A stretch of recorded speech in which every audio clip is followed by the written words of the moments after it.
Assalamualaikum dear student, welcome to the third lecture of second chapter of microbiology. So today our topic is antibiotic. So what is antibiotic and what is the mechanism of action of antibiotic? An antibiotic is a type of medication that is used to treat bacterial infection by killing or inhibiting the growth of bacteria. Antibiotic हमारे पास एक medication है जिसे हम use करते हैं। Injection form में भी आता है, टेबलेट फॉर्म में भी आता है,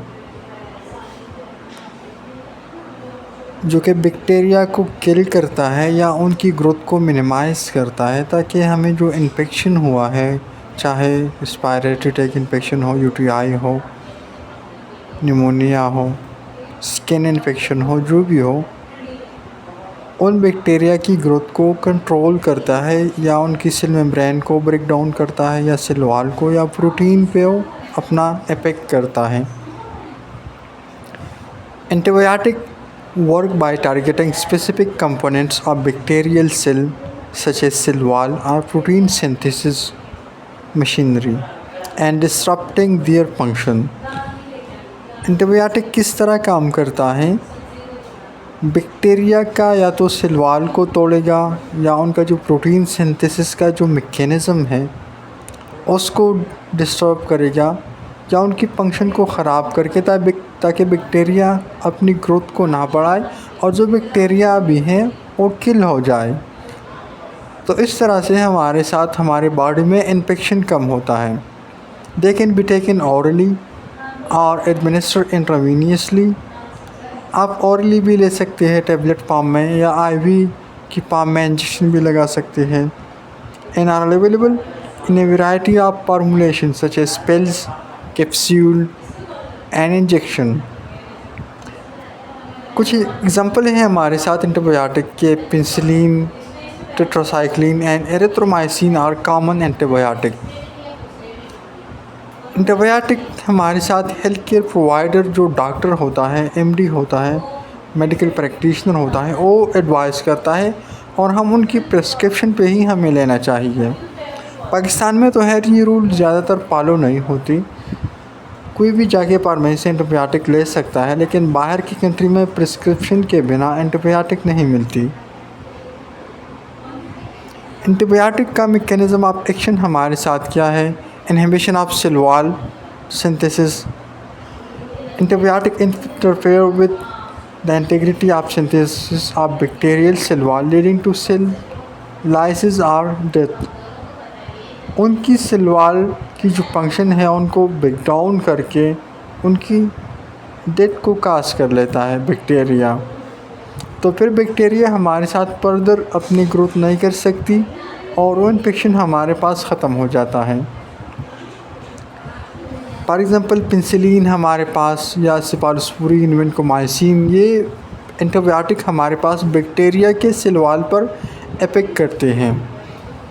यहाँ पे एक दूसरी बात मैं बताता जाऊँ कि अगर कोई एंटीबायोटिक का कोर्स स्टार्ट करे तो उसे चाहिए कि जितनी डेज के लिए डॉक्टर ने रिकमेंड किया है और जितनी डोजेस, उसे चाहिए कि वो उसको कंप्लीट करे। मतलब 7 दिन का अगर कोर्स मिला है तो 7 दिन आपने कंप्लीट करने हैं। अगर कोई बंदा ऐसा करता है कि 2-3 दिन एंटीबायोटिक खा ली और उसे लगा कि मैं ठीक हो गया हूँ, उसे अपना आप बेटर लगने लगा तो एंटीबायोटिक को छोड़ लेता है। तो उससे क्या होता है कि एंटीबायोटिक अभी थोड़े से कमज़ोर हुए हैं लेकिन मुकम्मल तौर पर ख़त्म नहीं हुए होते, तो वो दोबारा से स्ट्रांग होके वापस बॉडी पे अटैक करते हैं। और जब आप दूसरी दफ़ा वो एंटीबायोटिक खाते हो तो फिर वो रेजिस्टेंट शो करते हैं। एंटीबायोटिक रेजिस्टेंट पाकिस्तान में हमारे पास बहुत ज़्यादा बढ़ गया है। ये इसी वजह से है कि कोई शख्स अपने आप से मेडिसिन ले लेता है फार्मेसी से और फिर प्रॉपर उनका कोर्स या तो उनको पता नहीं होता या पूरा नहीं करते। तो हमें चाहिए कि लोगों को अवेयरनेस दे, गाइडेंस दे कि वो अपना कोर्स पूरा करे ताकि बैक्टीरिया मुकम्मल तौर पर ख़त्म हो के दोबारा से इम्प्रूव हो के ना पैदा हो जाए। नेक्स्ट हमारे साथ है inhibition of protein synthesis. Antibiotic target the bacterial ribosome, preventing protein synthesis leading to impaired growth and reproduction. Antibiotic क्या करता है, बैक्टीरियल राइबोसोम को टारगेट करके उनकी प्रोटीन सिंथेसिस के मैकेनिज़्म को ख़त्म कर देता है, स्टॉप कर देता है। इनकी एग्जांपल हमारे साथ कौन कौन सी है? मैक्रोलाइड, उसमें एजिथ्रोमाइसिन आता है, टेट्रासाइक्लिन एंड अमाइनोग्लाइकोसाइड। ये एंटीबायोटिक के जो एग्जांपल हैं, ये हमारे साथ प्रोटीन सिंथेसिस इनहिबिशन करता है। Inhibition of nucleic acid synthesis. Antibiotic interfere with the replication or transcription of bacterial DNA or RNA, preventing microbial reproduction. जब बैक्टीरिया हमारे पास ग्रोथ करता है तो वो DNA या RNA को रिप्लिकेट करता है, तो nucleic acid synthesis inhibitor antibiotic क्या करता है, उनकी वो ट्रांसक्रिप्शन को प्रिवेंट करता है ताकि हमारे साथ और रिप्रोडक्शन ना हो। उनकी एग्जांपल हमारे साथ क्या है? फ्लोरोक्विनोलोन्स, जिसमें हमारे साथ सिप्रोफ्लॉक्सासिन आता है, रिफम्पिन आता है एंड मेट्रोनाइडाजोल आता है। ठीक है। नेक्स्ट हमारे साथ है इनहिबिशन ऑफ मेटाबॉलिक पाथवे। जिस तरीके से वो काम करता है, मेटाबॉलिकली एनर्जी प्रोड्यूस करता है, वो सारी जो वाइटल फंक्शन होते हैं उनको इनहिबिट करके बैक्टीरिया की ग्रोथ को हम स्टॉप कर लेते हैं। Antibiotic disturb essential metabolic pathway in bacteria, inhibiting their ability to produce vital compound और एनर्जी।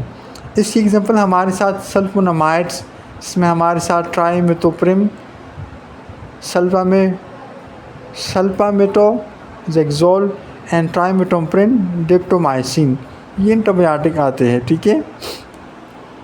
नेक्स्ट हमारे साथ है disruption of cell membrane. Bacteria के ऊपर जो मेम्ब्रेन होता है इसको हम सेल मेम्ब्रेन कहते हैं या सेल वॉल। ठीक है।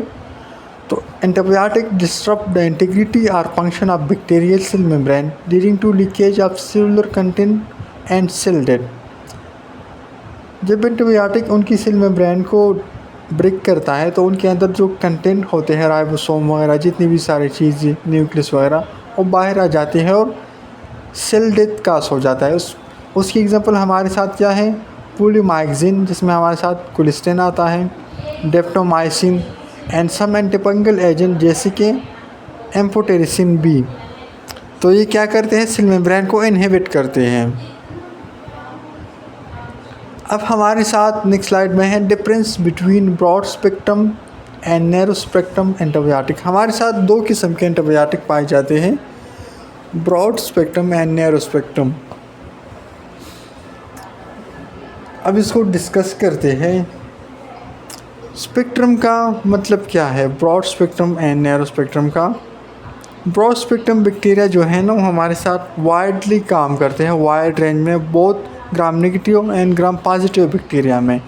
जबकि नैरो स्पेक्ट्रम तो या ग्राम नेगेटिव बैक्टीरिया को अफेक्ट करेगी या ग्राम पॉजिटिव बैक्टीरिया को अफेक्ट करेगी, जिस चीज़ के लिए खासकर वो बना हो। ठीक है। मैकेनिज्म ऑफ एक्शन में भी दोनों का डिफरेंस है। जो ब्रॉड स्पेक्ट्रम एंटीबायोटिक होता है और मल्टीपल बैक्टीरियल स्पीशीज को टारगेट कर सकता है, एंड जो नैरो स्पेक्ट्रम एंटीबायोटिक होता है वो सिर्फ जो स्पेसिफिक बैक्टीरियल स्पीशीज होते हैं उनको ही टारगेट करके उनकी ग्रोथ को इनहिबिट कर सकते हैं। यूज़फुलनेस, जो ब्रॉड स्पेक्ट्रम एंटीबायोटिक होते हैं उसको हम बहुत सारे डिजीज़ में, इन्फेक्शन में दे सकते हैं, क्योंकि उनका जो स्पेक्ट्रम है वो ब्रॉड है और नेगेटिव पे भी अफेक्ट करता है, पॉजिटिव पे भी अफेक्ट करता है। लेकिन जो नैरो स्पेक्ट्रम होते हैं वो हम टारगेटेड ट्रीटमेंट के लिए देते हैं, जिस चीज़ के लिए वो स्पेसिफिक तौर पर बना हो। ड्यूरेशन क्या होता है उसका?